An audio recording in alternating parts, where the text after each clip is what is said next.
Bonjour à toutes et à tous, bienvenue en Ile-de-France. Ils étaient 55 000 manifestants à battre le pavé ce jeudi dans les rues de Paris. Selon les chiffres du ministère de l'Intérieur, le cortège s'était lancé de la place de la Bastille pour rejoindre la place de la Nation. Peu de dégâts, contrairement à ce que redoutaient les autorités. Mais comment les commerçants qui se trouvent sur cet itinéraire ont-ils vécu la journée d'hier? On en parle en tout début d'émission. Nous ouvrirons ensuite notre page culture avec cette pièce, Le Dernier Cèdre du Liban, qui se joue actuellement au Théâtre de l'Œuvre. Une histoire de famille très particulière qui nous invite à voyager dans l'histoire de ce pays du Moyen-Orient. Et enfin, si vous ne savez pas quoi faire ce week-end, pas de panique, par ici les sorties. Françoise Dargent, rédactrice en chef culture au Figaro, nous dévoilera sa sélection de la semaine.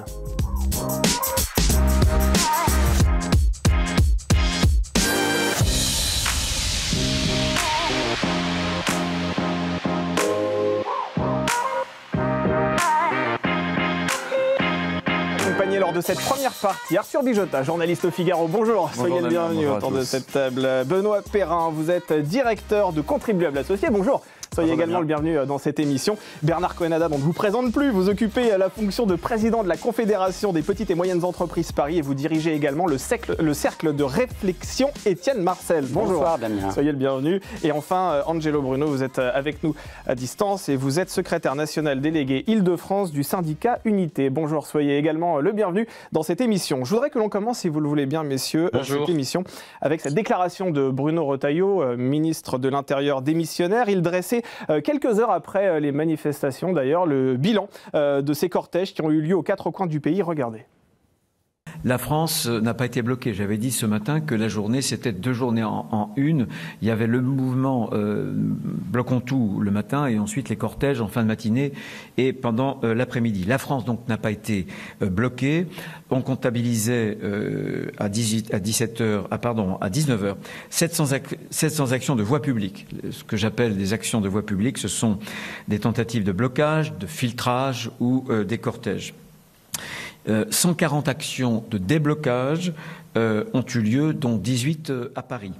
Voilà pour les propos de Bruno Retailleau, ministre démissionnaire de l'Intérieur. Arthur Bijota, je voulais vous interroger sur ce point. Si l'on se concentre uniquement sur la ville de Paris, quel bilan peut-on véritablement tirer de la journée d'hier? En ce qui concerne les manifestants, Damien, vous l'avez dit, il y avait un petit peu plus de 55 000, 55 200 manifestants selon les autorités, beaucoup plus selon les syndicats. Ouais. Et on a assisté à une mobilisation qui était quand même voire 2 crans en dessous, celle des plus grandes manifestations contre la réforme des retraites. Je ne sais pas si nos téléspectateurs se souviennent, au printemps, fin de l'hiver, printemps 2023, j'ai les chiffres sous les yeux, il y a eu un record le 23 mars 2023 de 119 000. Donc vous voyez, on est quand même sur plus de 2 fois moins, et on avait des pics à 81, 93, 87 000 tout au long de ce mouvement contre la réforme des retraites en 2023. Donc on est quand même sur une mobilisation moindre, et on le voit également au chiffre national, 500 000.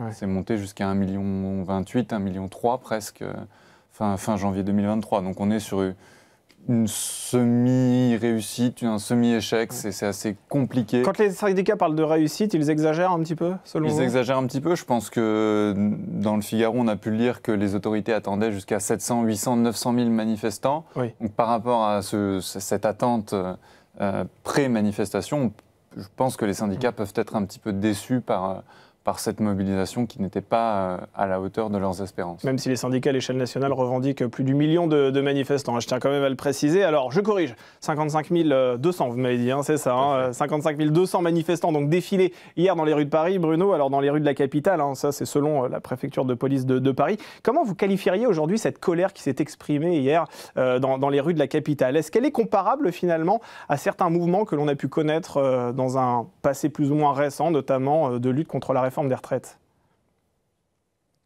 Pardon Benoît, c'était à vous que je m'adressais. Je vous ai dit Bruno. Non, ce qui est frappant, c'est effectivement...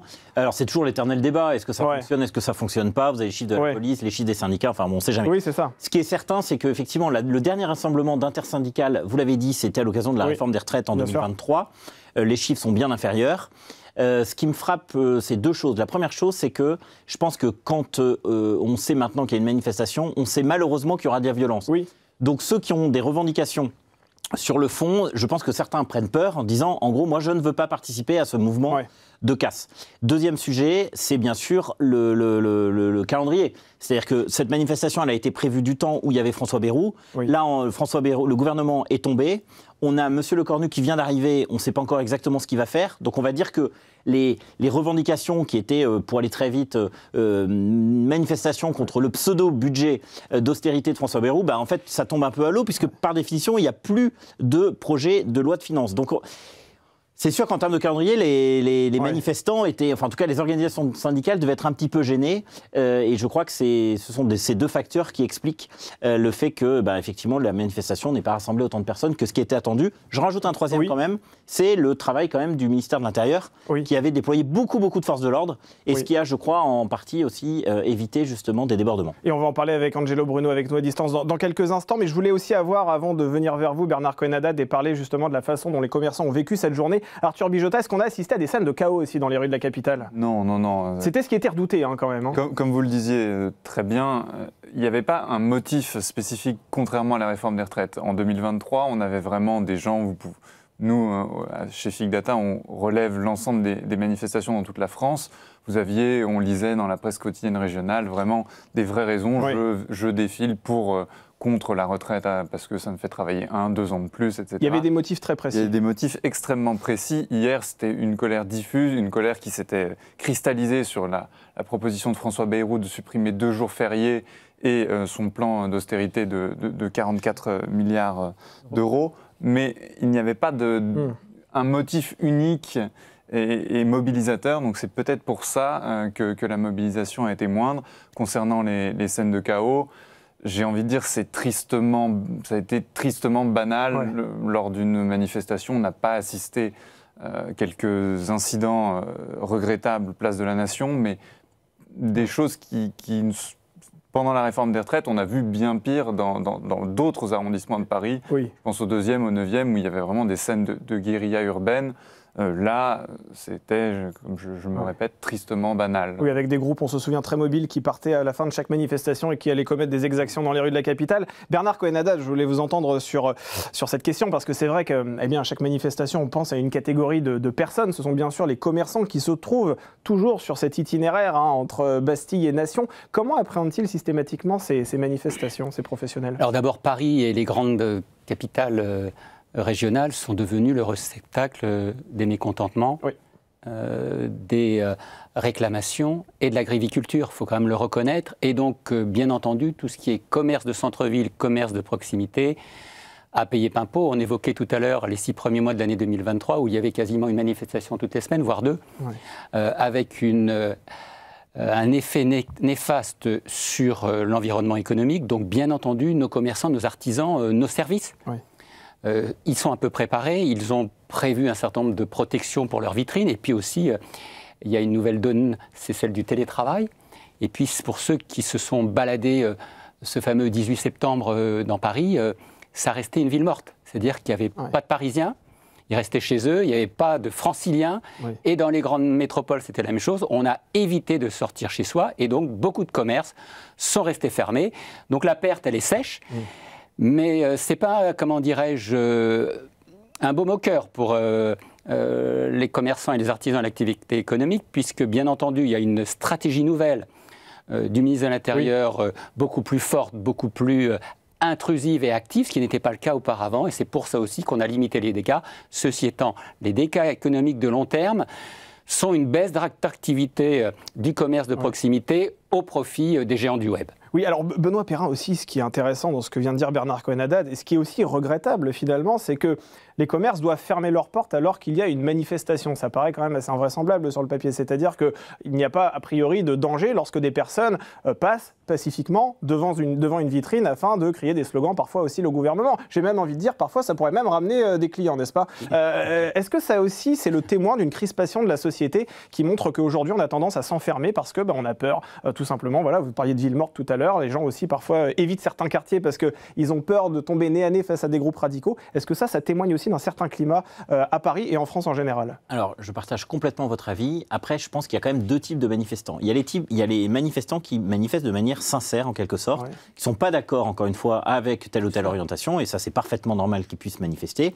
Et puis après, il y a une grande partie quand même, et plus le temps passe, plus malheureusement, cette partie ne diminue pas. C'est une partie beaucoup plus politique.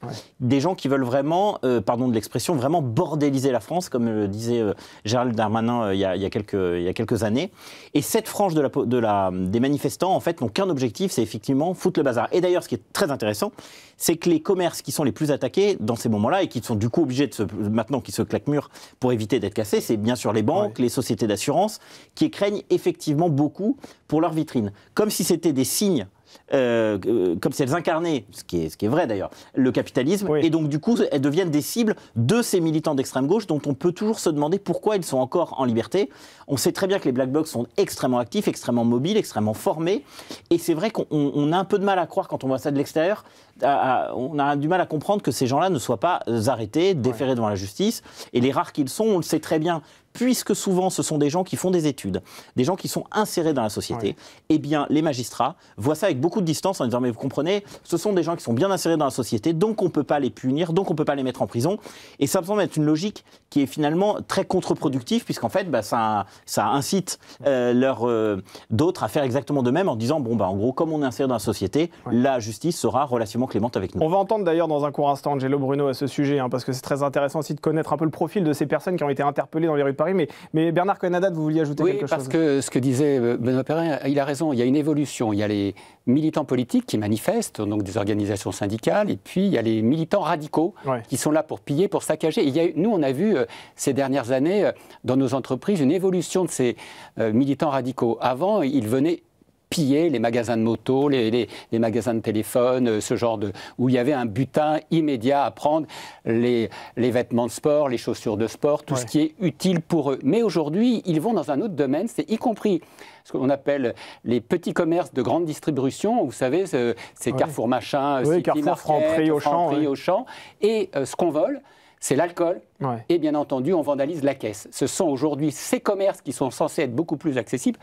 Vous l'évoquiez tout à l'heure, Damien, en principe, ce ne sont pas des commerces à risque, mais aujourd'hui, ceux-là aussi sont obligés de se bunkériser parce qu'il y a une razzia, une détérioration des vitrines et bien entendu tout ce qui est alcool et, comment dirais-je, caisse qui est complètement vandalisée. Oui, et puis ce qui est aussi regrettable, pardon de vous le dire, et je pense que vous allez partager mon sentiment, mais ce sont toujours les mêmes commerçants qui sont concernés par ces manifestations, parce que dès lors qu'il y a une manifestation, c'est toujours le même itinéraire. Dans quel état d'esprit sont-ils, ces commerçants? Dès lors qu'ils voient un mouvement social qui arrive, est-ce qu'ils sont en train de se dire, ça y est, ça va recommencer, on va encore devoir fermer boutique? Vous savez, ça fait partie d'un grand désaccord avec la maire de Paris qui nous dit qu'il y a toujours autant de commerces à Paris, mais sur 12 mois, ce ne sont jamais les mêmes, et surtout sur ce type de trajet. Au bout de 3-4 mois, 5-6 mois et des manifestations à répétition, le commerce ferme, un autre ouvre et va refermer 3 mois après. C'est la double peine, c'est un vrai enjeu et c'est pour ça que dans certains quartiers, vous voyez un certain nombre de rideaux baissés parce que les bailleurs ne trouvent plus sur certains trajets de commerçants parce que c'est une activité à risque. Ils ne peuvent plus travailler. Deuxièmement, les assureurs ne veulent plus les assurer parce que le risque il est certain et donc en assurance, s'il n'y a pas d'aléa, il y a forcément une liaison. Angelo Bruno, on va aller vers vous. Vous êtes avec nous à distance. Je rappelle que vous êtes secrétaire national délégué Île-de-France du syndicat Unité. C'est vrai, pourquoi on embête toujours les mêmes commerçants? Pourquoi les manifestations se déroulent toujours au même endroit? Comment c'est décidé en amont par la préfecture peut-être? En amont, la préfecture, elle va aussi essayer d'avoir un itinéraire qu'elle a la plus facilement à sécuriser. Donc effectivement, on va prendre des grands axes avec des sites dans un quartier aussi, comment dire, j'ai envie de dire populaire pour le coup. Donc effectivement, c'est souvent Nation, Bastille, République qui sont ciblés par ces itinéraires, parce que c'est des itinéraires aussi qu'on connaît bien. Et que c'est important de connaître le parcours. C'est des itinéraires aussi où on peut passer en amont pour enlever tout ce que les Black Blocs ont caché la veille pour s'équiper lors des manifestations. Et puis c'est des itinéraires courts qui peuvent être faits sur des grands axes. Donc c'est aussi une façon de pouvoir sécuriser les manifestations quand elles ont lieu en fait. Et concernant la journée d'hier, est-ce que vous diriez que ça a été une réussite sur le front du maintien de l'ordre? Alors, oui, on a, comment dirais-je, on a un avis partagé. En fait, c'est une réussite, mais du moment où on a quand même des affrontements, qu'on a des collègues de blessés, automatiquement, de notre côté, nous, la réussite, elle est plus présente, en fait. Une réussite, encore une fois, c'est les Jeux Olympiques quand ça se passe et qu'on arrive à interpeller parce qu'on a un effectif suffisant. Alors oui, effectivement, sur cette manifestation, le ministre de l'Intérieur avait mis les moyens, hein, c'est plus de 80 000, c'était 80 000 environ sur l'ensemble du territoire pour l'ensemble des manifestations, police, gendarmerie, forces de sécurité réunies. Dans ce genre de manifestation, quand c'est les syndicats qui appellent aussi à manifester, faut pas oublier qu'ils ont aussi leur service d'ordre propre qui aussi aide à ce que ça puisse bien aller.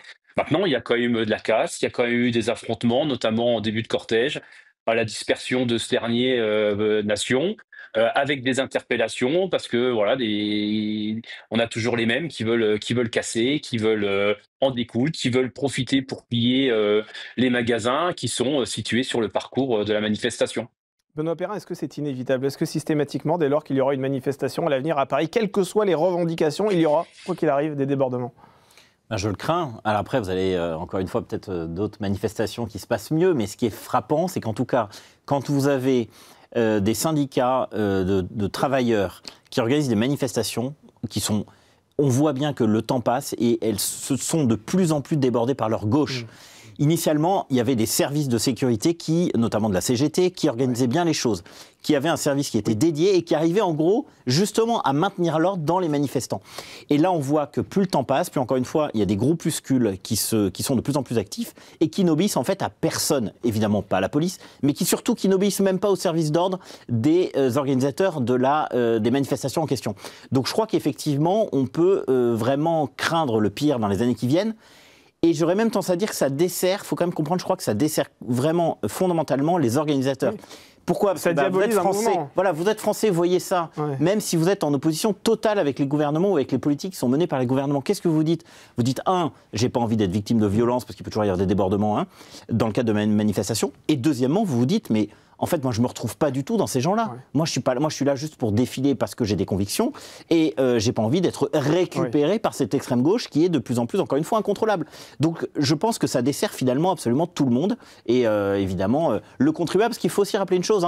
Bernard l'a dit sur les commerces qui ont de plus en plus de mal à trouver des assureurs. Mais les communes, c'est la même histoire. Quand vous avez des émeutes, eh bien, les communes, évidemment, sont malheureusement aussi l'objet de dégradations dans des bâtiments publics. Les abribus, exactement, les mairies, des centres des impôts ou que sais-je. Et qu'est-ce qui se passe? C'est que les assureurs, maintenant, refusent de prendre dans leur portefeuille certaines communes en se disant « mais non ». Parce que comme il y a des manifestations qui vont se terminer par de la casse, eh bien je refuse de vous prendre parce que ça va me coûter trop cher. Alors ça c'est un très bon point parce que est-ce que c'est la même chose aussi pour les boutiques qui se trouvent sur les tracés de manifestations? Lorsqu'une boutique est vandalisée, est-ce qu'elle parvient à recevoir des aides de la part des assurances? Est-ce que l'État est là aussi pour les accompagner? Je suis très naïf, vous savez, moi je vous pose des questions. Je vous adore Damien, vous êtes rêveur parfois. Ah oui, vous savez, moi je vis dans un monde où il y a des fleurs, vous savez, beaucoup d'argent aussi. Non mais on peut comment dirais-je, on peut y tendre mais c'est pas la réalité de tous les jours. Hélas. Hélas, non, c'est la double peine quand vous avez plusieurs vandalismes ou dégradations de vitrines ou sinistres dans un commerce. Mon métier, c'est assureur. La compagnie d'assurance résilie votre contrat pour mauvaise ce qu'on appelle rapport sinistre à prime. Donc, c'est une difficulté. On augmente les franchises. La prime d'assurance est beaucoup plus importante. Et puis, certains risques ne sont pas garantis. Ça, c'est le premier point. Pour revenir, si vous me le permettez, très brièvement sur les parcours. À un moment, on avait lancé la polémique en disant, puisque Mme Hidalgo veut verdir le périphérique, nous, on propose que les manifestations se passent sur le périphérique. Comme ça, au moins, on pourra casser beaucoup moins de choses. Alors, bien entendu, on nous a dit, à la préfecture de Brive, vous n'y pensez pas, c'est risqué, c'est en hauteur, etc. Mais néanmoins, si on délocalisait un certain nombre de trajets en dehors du centre-ville, il y aurait certainement beaucoup moins de casse. Et c'est vrai, dans des endroits où il y a moins de commerce, le seul, dégradation pourrait être le mobilier urbain. Et comme l'a très bien dit Benoît Perrin, il reste un risque assurantiel. Mais au niveau des dégradations sur la voie publique et surtout sur l'environnement économique de proximité, on serait en tous les cas en franchise là-dessus. Arthur Bijota, c'est vrai qu'hier la manifestation se déroulait entre Bastille et Nation, mais pas uniquement. Il y avait également des contestataires, des militants qui se trouvaient parfois à certains points de blocage. Est-ce qu'il y en avait beaucoup hier? Est-ce qu'ils ont été vite pris en main par les forces de l'ordre? Ça a été assez rapide. On a commencé la journée par un blocage d'un centre-bus RATP dans le 20e arrondissement, puis après vous avez eu en début de matinée également tous les lycées, je pense au lycée Hélène Boucher, lycée Maurice Ravel dans le 20e arrondissement de Paris, d'autres lycées dans le 3e, dans le 9e, dans le 15e arrondissement. On a eu plusieurs campus bloqués, mais qui ont été ou débloqués assez rapidement, ou alors les protestataires ont quitté le lieu. Donc non, on a eu quand même quelques blocages. C'était différent de la manifestation de mercredi dernier, qui, elle, n'était pas organisée par les syndicats, où vous aviez des points de blocage, des points de tension dans Paris. On se souvient des images de l'incendie de cette brasserie coréenne en plein cœur, vraiment en plein centre de la capitale. Au niveau de Châtelet, oui. C'était vraiment différent. Et pour rebondir sur le propos de nos invités, effectivement, on voit de plus en plus d'incidents dans des petites villes où on ne pense pas, si je vous cite en dehors de l'Île-de-France, mais vous me pardonnerez, Angers, il y a eu des affrontements hier à Angers, il y a eu des affrontements à Niort, à Rennes. C'est maintenant une triste habitude aussi, à Strasbourg. Donc vous avez quand même ce développement. Et à l'inverse, vous avez des cortèges dans de petites sous-préfectures, des fois dans des communes qui ne sont pas des sous-préfectures, qui sont très calmes. Et c'est vraiment ce contraste entre des manifestations dans les grandes villes toujours plus violentes, toujours où le service d'ordre des syndicats est assez débordé, et dans des petites communes où les gens se connaissent. Il y a une interaction entre l'intersyndical et les forces de police pour le parcours, etc., où ça se passe quand même beaucoup mieux. Et je trouve que c'est vraiment un contraste qui se renforce. Et Arthur, est-ce que vous diriez qu'on arrive de plus en plus vers une forme de contestation hybride, j'utilise ce terme puisque ça a été utilisé notamment par les autorités et le préfet Laurent Nunez. Est-ce qu'on arrive de plus en plus vers effectivement ce cortège syndical auquel vient parfois se greffer, c'est vrai, un Black Bloc, et en même temps des points de blocage systématiques qui ne sont pas forcément déclarés et qui, c'est vrai aussi, paralysent parfois certaines activités? C'est vrai, c'était beaucoup plus le cas mercredi dernier, lors ce 10 septembre, lors du mouvement Bloquons tout. On n'avait vraiment pas de cortège prévu ou très peu de cortèges déclarés et des points de blocage ou à des ronds-points, des barrages filtrants, etc., etc. On voit de plus en plus ça. Peut-être c'est des choses que nous ne voyions pas lors de la réforme des retraites en 2023, où vraiment il y avait presque, je ne dirais pas uniquement, mais plus souvent juste un cortège dans le centre-ville, et ça s'arrêtait là, entre guillemets. Angelo Bruno, je rappelle que vous êtes avec nous à distance, secrétaire national délégué Île-de-France du syndicat Unité. C'est vrai que les débordements ont été moins intenses que prévu. Bruno Retailleau l'a dit d'ailleurs hier dans la matinée. Comment l'analyser? Est-ce que c'est parce que les éléments radicaux étaient moins présents qu'attendus, ou bien parce que la doctrine suivie par les forces de l'ordre est désormais très efficace?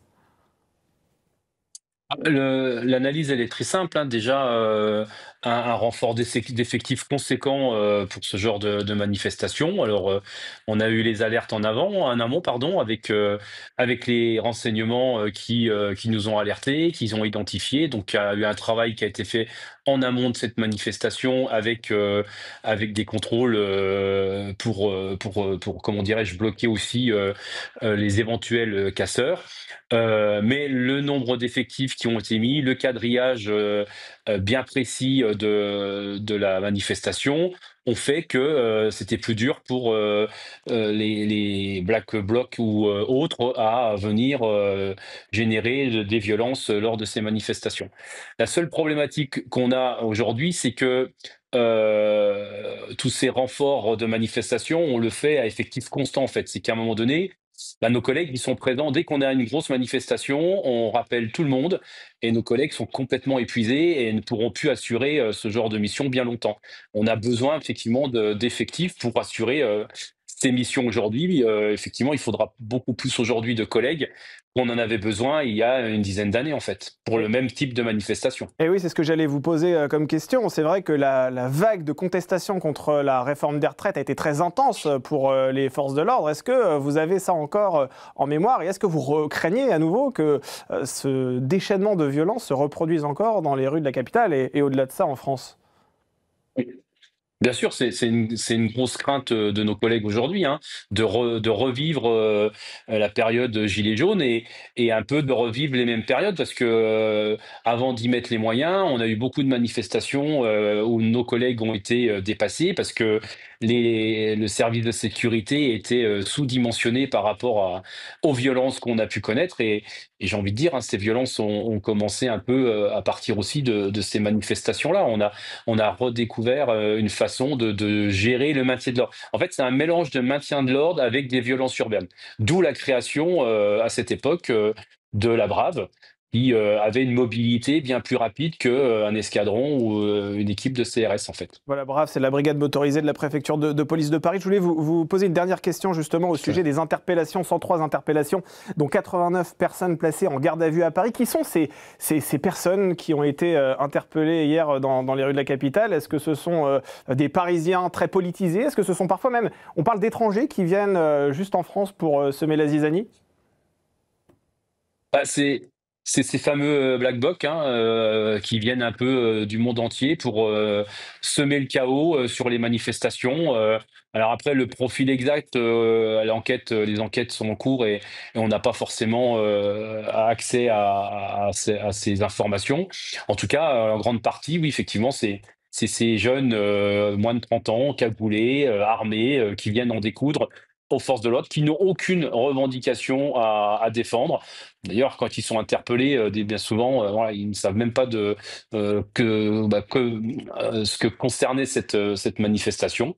Donc voilà, c'est des gens qui sont là pour faire le désordre et continuer à semer le chaos partout où ils passent et déséquilibrer la République. Merci Angelo Bruno. Et c'est vrai que là, il faut aussi s'intéresser aux personnes qui manifestaient de façon très pacifique. Est-ce qu'il y a aussi beaucoup de commerçants, hein, très clairement, des gens que vous pouvez aussi parfois représenter, Bernard Cohen-Haddad, qui étaient dans les cortèges parce qu'ils rencontrent des difficultés au quotidien? Alors vous savez, quand un commerçant manifeste, il perd beaucoup plus que quand un salarié manifeste. Ça, c'est vraiment, ça fait partie de notre... Mais là, il y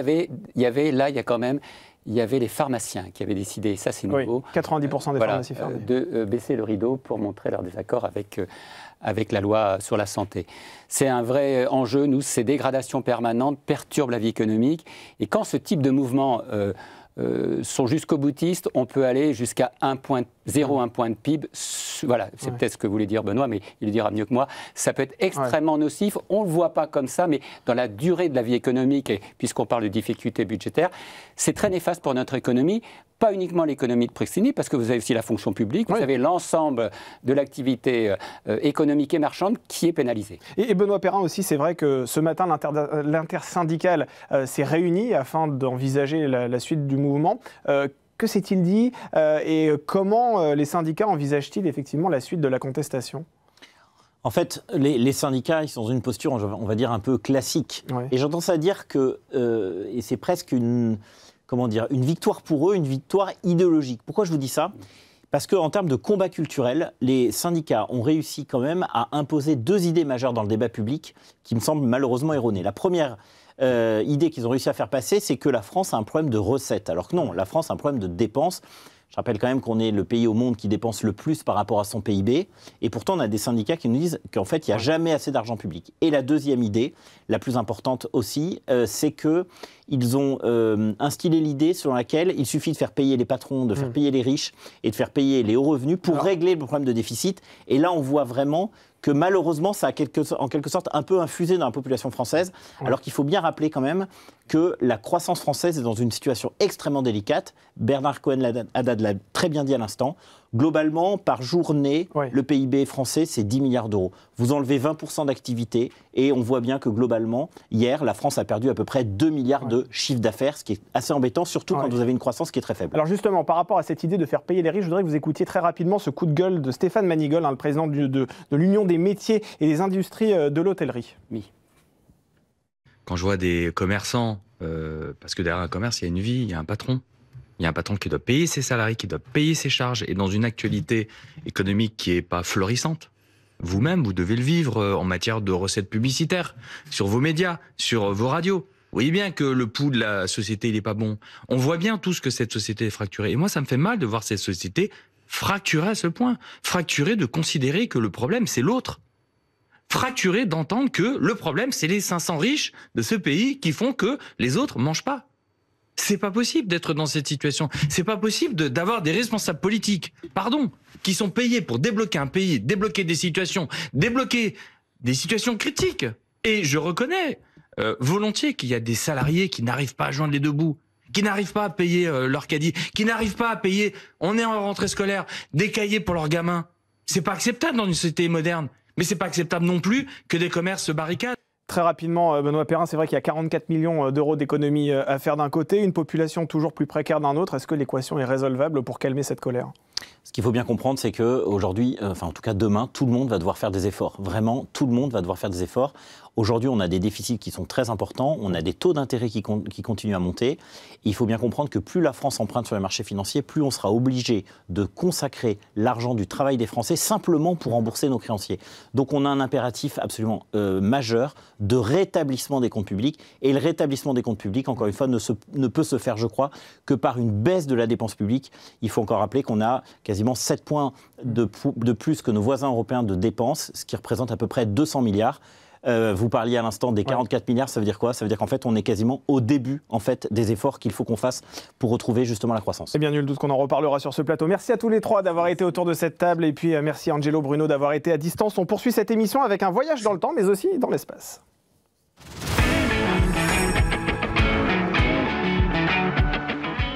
C'est l'histoire touchante, mais aussi, vous allez le voir, un peu bruyante, d'une maman qui disparaît et qui laisse à sa fille une boîte. Une boîte qui ne contient ni lingots d'or ni bijoux, mais une cassette grâce à laquelle l'héritière va renouer avec ses racines et plonger au cœur d'une histoire aussi intime que tumultueuse. Bonjour Aïda Asgarzadeh. Bonjour. Bonjour Magali Genoux, bienvenue sur ce plateau. Merci beaucoup d'être ici. Alors le dernier cèdre du Liban, c'est le titre de la pièce que vous venez défendre ici sur ce plateau. C'est la pièce qui se joue d'ailleurs actuellement au Théâtre de l'Œuvre à Paris, je le précise. Aïda, vous avez écrit cette pièce et vous, Magali, vous jouez le rôle de la maman dont je parlais à l'instant en introduction, qui est une brillante journaliste, très belle profession d'ailleurs. Comment l'idée de cette pièce est-elle née ? C'est une idée qui est née à deux. Ouais. Pour être honnête, Nicolas Carton, le metteur en scène du spectacle, m'a sollicité pour écrire une pièce pour ces acteurs-là. Ouais. Et on a énormément échangé de plein de thèmes différents jusqu'à aborder celui du journalisme, oui. Et notamment de Camille Lepage, décédé donc en 2014 en Centrafrique, oui. Et qui n'avait que 26 ans. Oui. Et ça nous a bouleversés tous les deux. Et on en a continué à échanger sur cette profession. Ça m'a donné envie de parler des photoreporters de guerre, d'où le personnage de Magali qui s'appelle Anna. Oui. Et j'ai voulu aussi ramener les thématiques qui, moi, me touchent dans mon travail depuis des années. Qui le déracinement, notamment. Exactement. Ouais. La transmission, l'héritage et la maternité. Exactement. Eh bien écoutez, je vous propose de découvrir quelques images et on en parle juste après.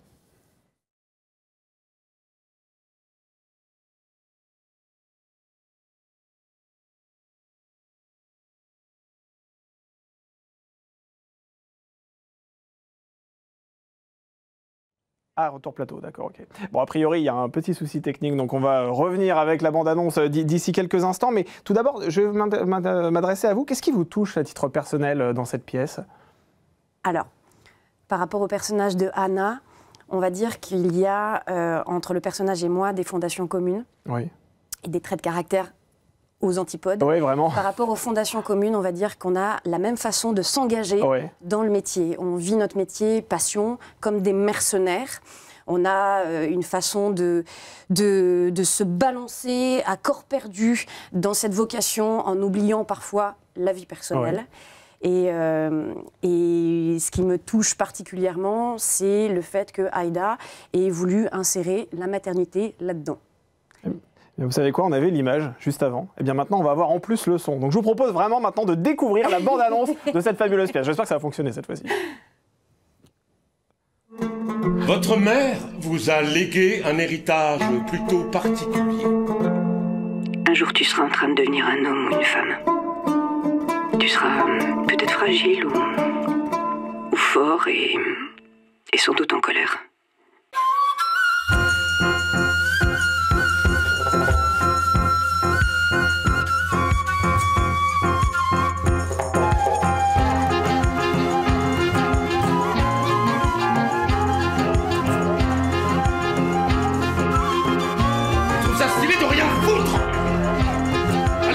Maintenant, Eva. Putain, je sais pas pourquoi je suis tout le temps en colère, ça va pas. Un jour, je devrais te regarder en face. Je te promets de ne te dire que la vérité. Qu'elle te plaise ou non.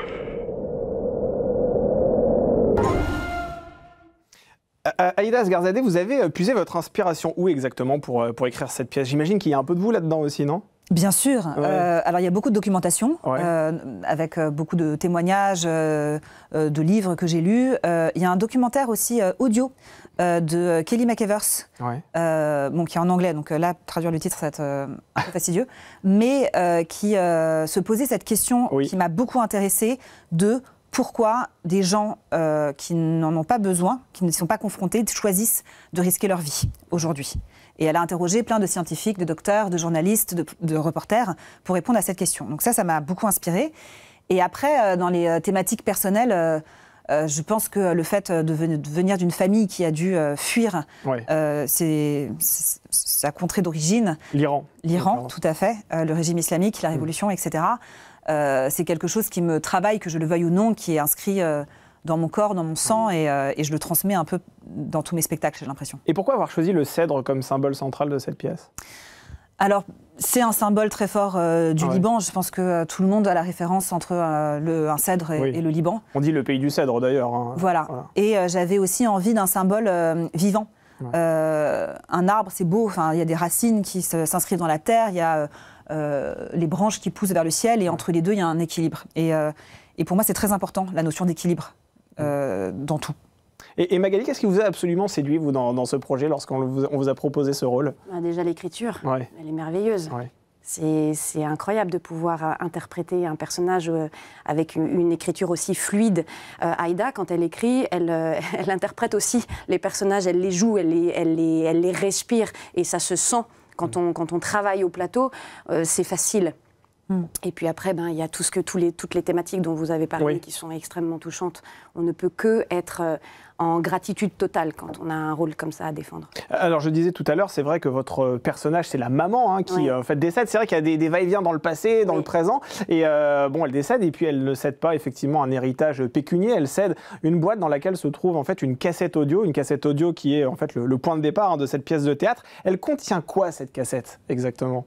Toutes les micro-cassettes c'est ça, contiennent plein d'épisodes de la vie de Anna à partir du moment où elle apprend qu'elle est enceinte jusqu'à sa mort. Donc c'est une période qui s'étend de 1988, c'est ça, à nos jours, quasiment. Ça brosse quelle histoire du Liban exactement, cette pièce? Alors ça va jusqu'en 2000...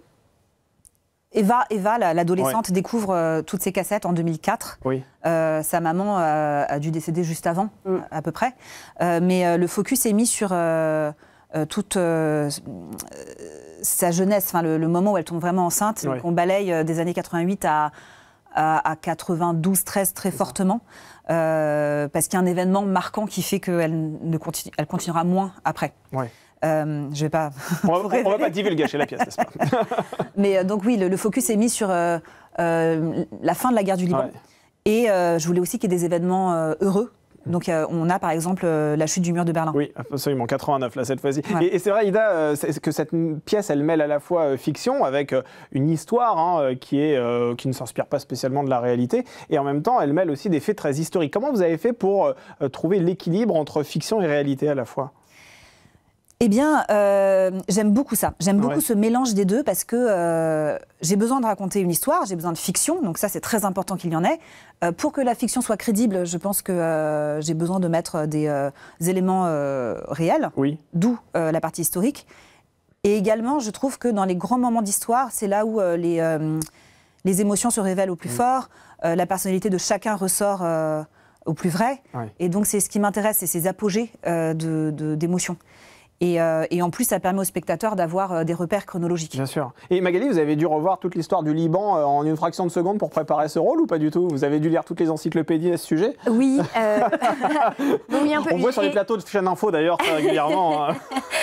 Oui, et pas que, parce que je me suis énormément documentée sur les femmes reporters de guerre. Oui, j'ai lu, j'ai bouffé du film. Et après, j'ai eu la chance aussi de jouer un autre spectacle au Liban. Ah oui. Donc j'ai tissé des liens avec une amie libanaise que j'ai beaucoup questionnée. Et voilà, donc ça m'a permis. Vous connaissiez ce pays alors avant même de jouer dans une pièce qui en parle? Oui, j'étais allée un petit peu le visiter. Et ce métier de journaliste, justement, ça a été facile à appréhender, à vous glisser dans la peau de cette grand reporter qui, et c'est vrai, est très prestigieuse. On parle de prix très prestigieux dans cette pièce. Il a fallu que... Non, il a vraiment fallu que j'aille justement faire des vraies recherches. Et puis on a, quand je parlais des traits de caractère qui étaient vraiment très opposés, autant je me suis imaginé que Anna avait eu un passif familial dur, une famille peut-être absente et pas très aimante, autant moi, ma famille à moi, c'était absolument tout l'inverse, avec des guides spirituels, des guides culturels et très aimants. Donc il a fallu que j'aille chercher loin. Et comment la journaliste que vous interprétez réagit-elle alors quand elle apprend qu'elle est enceinte? Parce que c'est aussi ça la pièce, c'est-à-dire que cette femme qui découvre cette cassette où en fait elle apprend que sa maman l'a abandonnée, comment justement la maman que vous interprétez a-t-elle réagi lorsqu'elle a appris qu'elle était enceinte? Elle préfère son métier à la maternité, en gros, c'est un peu ça la réponse? Elle se donne pas le choix. Elle se donne absolument pas le choix. Et quand elle tombe enceinte, c'est la première fois qu'elle porte la vie en elle. Elle voit quotidiennement de l'horreur, elle flirte avec la mort de façon quotidienne. Et quand elle tombe enceinte, c'est la première fois qu'elle porte la vie en elle. Et c'est pour ça qu'elle va au bout de ce projet-là. Après, elle considère que vivre loin de cet enfant, c'est le préserver et lui permettre de pouvoir se déployer, à tort ou à raison. C'est vrai que la palette d'émotions que vous jouez d'ailleurs est assez large. Ça a été facile justement de passer du désespoir à la joie, de la tristesse à la gaieté. C'est vrai qu'on vous voit un peu dans tous les états sur les planches. Oui, alors ça encore une fois, j'en reviens à l'écriture et à la mise en scène. Quand tout est bien ficelé, ça déroule quoi. Exactement. Et c'est un vrai rôle de composition pour vous. Ça, on l'aura bien compris. Et alors, c'est ce que je vous disais tout à l'heure lorsque la bande-annonce était diffusée, c'est qu'il y a une importance de la musique assez incroyable aussi dans cette pièce. Comment vous l'avez incorporée justement à la narration? C'est vrai qu'elle est très musicale cette pièce. Oui, alors ça pour le coup je n'y suis pour rien. Vous plaidez non coupable. Non, moi il y a un endroit où j'avais indiqué de la musique, et ensuite c'est vraiment le travail de Nicolas, le metteur en scène, d'intégrer la musique pour avoir des respirations, pour avoir un accompagnement de scène, pour donner du rythme. Parce que là où je suis très admirative aussi de son travail, c'est qu'il a vraiment senti le rythme que je voulais insuffler dans l'écriture, et il l'a sublimé, je trouve, dans sa mise en scène. Et le compositeur s'appelle Shadi Schumann, et je suis moi-même extrêmement fan de ce qu'il a fait. Je trouve que la musique qu'il a créée porte énormément l'histoire, le rythme et l'émotion. Enfin, je pense que c'est un accompagnement au plateau qui est dingue. C'est un partenaire. Il joue avec nous. Oui, c'est vrai que c'est un autre personnage finalement. C'est vraiment un partenaire, un camarade. Et je pense que quand on enlève un morceau de musique, là où maintenant on a l'habitude de la voir, ça casse le rythme en fait. Ouais, c'est ça, exactement. Et la mise en scène est assez sobre aussi, on peut le dire, mais elle est très efficace. C'est-à-dire qu'en un jeu de lumière, finalement, on est téléporté dans une autre époque. Oui, et aussi parce que dans l'écriture, il y a tant de lieux différents et d'époques différentes et de personnages différents que s'il devait passer par quelque chose de concret, ce serait terriblement fastidieux, je pense. Et là, il a privilégié le rythme, les acteurs au centre et la rapidité, la fluidité.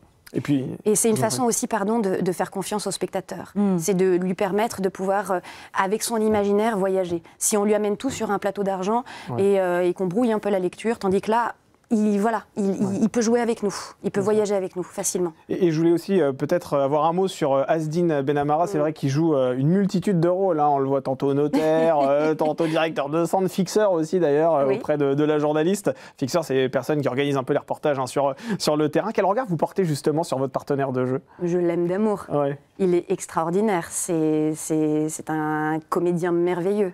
Absolument incroyable. Un peu un orchestre quand on le voit jouer. C'est assez incroyable. Et il a, je dois le dire, en tant que comédienne, c'est assez exceptionnel de rencontrer un camarade comme ça. Il a l'intelligence, parfois, de se mettre un peu homme de l'ombre et de mettre en valeur sa partenaire quand elle doit émotionnellement être au cœur, au centre de la lumière.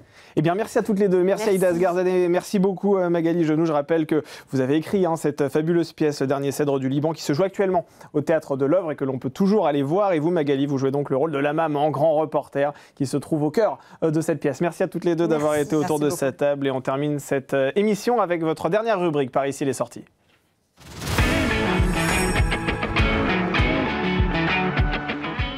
Allez, si vous ne savez absolument pas quoi faire ce week-end, eh bien ça tombe bien, on vole à votre secours grâce à Françoise Dargent. Bonjour Françoise. Bonjour Damien. Rédactrice en chef culture au Figaro. Cette semaine, vous nous proposez de découvrir l'exposition consacrée à Jean-Baptiste Greuze au Petit Palais. Alors célébrissime à son époque, et je parle là du XVIIIe siècle, mais force est de reconnaître qu'il est un petit peu tombé dans l'oubli, cet artiste. Est-ce que vous pouvez nous en dire un peu plus sur ce peintre dont on fête d'ailleurs le tricentenaire de la naissance ? Alors, Greuze, c'est le peintre de l'enfance. Alors, on lui doit, vous avez forcément vu l'un de ses tableaux, c'est le peintre des petites filles et des petits garçons à l'exécution virtuose, au charme intact. Et cette exposition abrite plusieurs chefs-d'œuvre qui ont été prêtés par de grands musées partout dans le monde.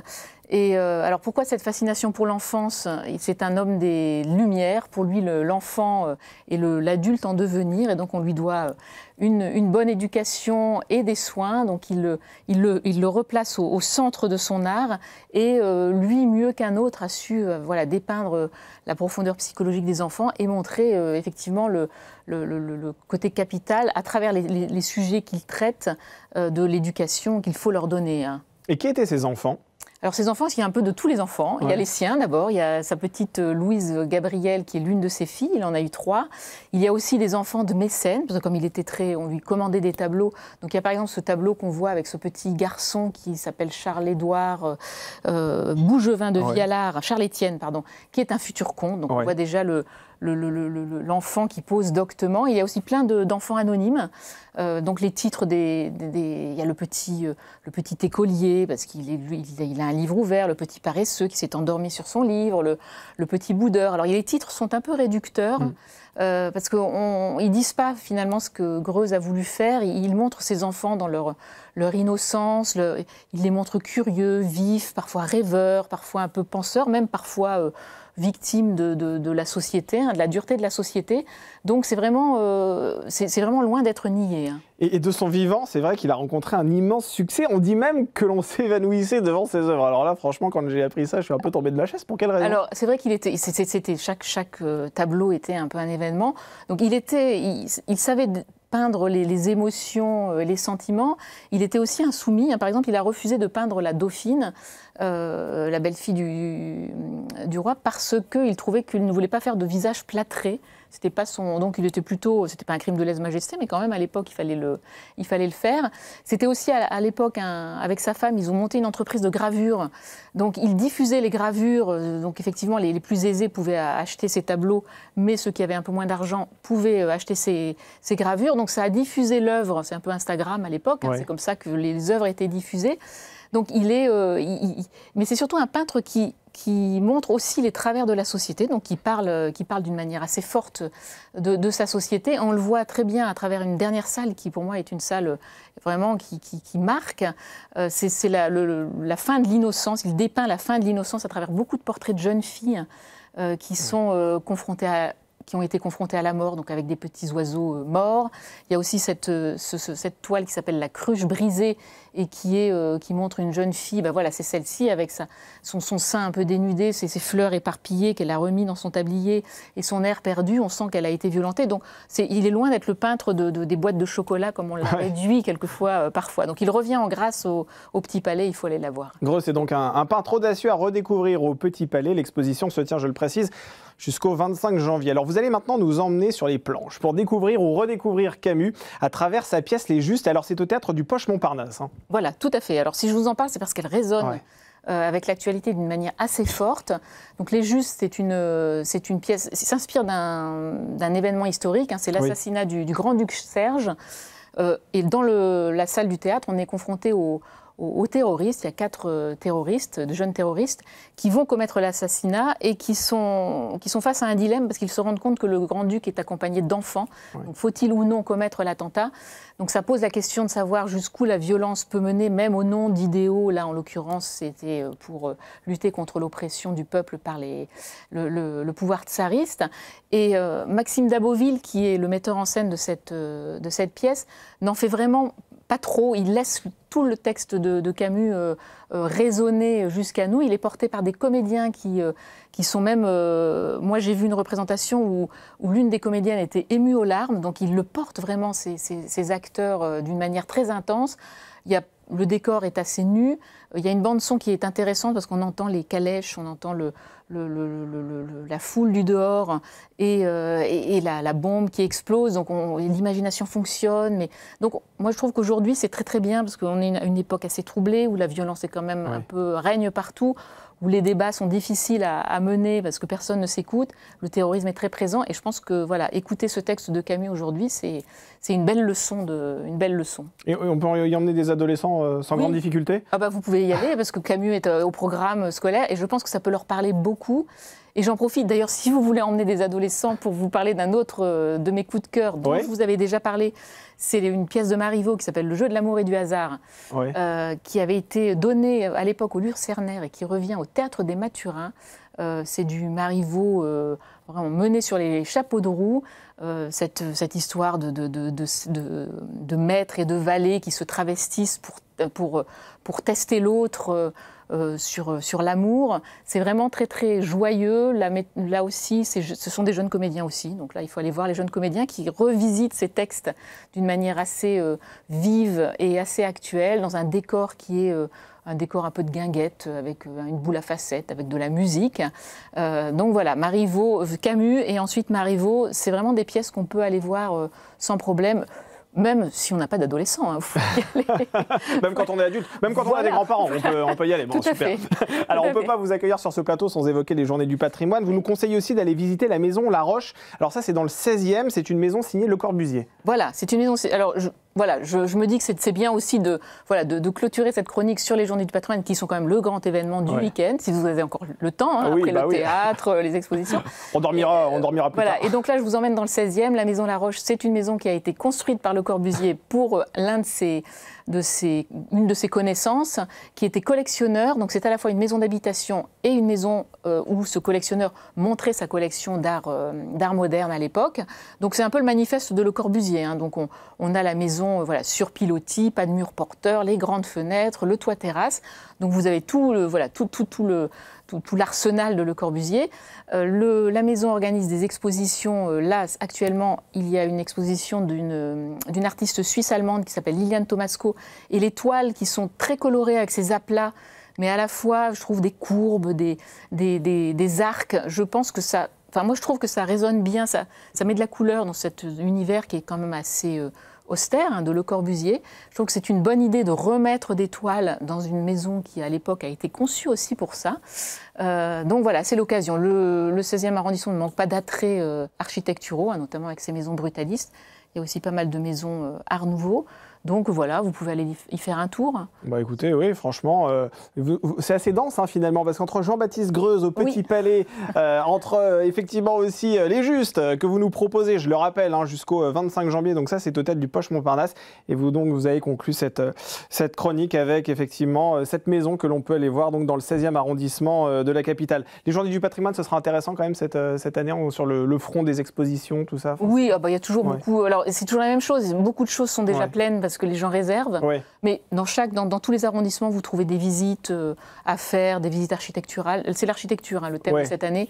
Donc il y a quand même pas mal de choses à découvrir. Il y a quand même pas mal de choses à découvrir, c'est vrai. Et donc c'est impasse du Docteur Blanche, je le précise, dans le 16e arrondissement, que l'on peut voir effectivement cette maison qui est donc placée sous le signe de l'architecture, ce qui est donc le thème, vous l'avez rappelé, de cette année. Merci beaucoup Françoise Dargent d'avoir été autour de cette table. Je rappelle que vous êtes rédactrice en chef culture au Figaro. Et bien c'est la fin de cette émission. Merci beaucoup de nous avoir suivis. Si vous recherchez d'autres idées de sortie pour les Journées du patrimoine, je vous propose de regarder en replay également l'émission de ce jeudi où Victoire Sicora, ma très chère collègue, a animé justement une émission en lien avec cette opération où vous avez encore d'autres idées. Bref, c'est nul doute que vous allez effectivement passer un week-end assez riche sur le front des sorties entre les pièces de théâtre, les expositions et puis tout simplement les sorties et puis peut-être aussi cette pièce de théâtre dont on a parlé tout à l'heure avec nos deux invités du jour. Je vous souhaite un excellent week-end. Je vous dis à la semaine prochaine pour un nouveau numéro de Bienvenue en Ile-de-France. Vous retrouverez Victoire Sicora lundi et moi je serai là le vendredi de la semaine prochaine.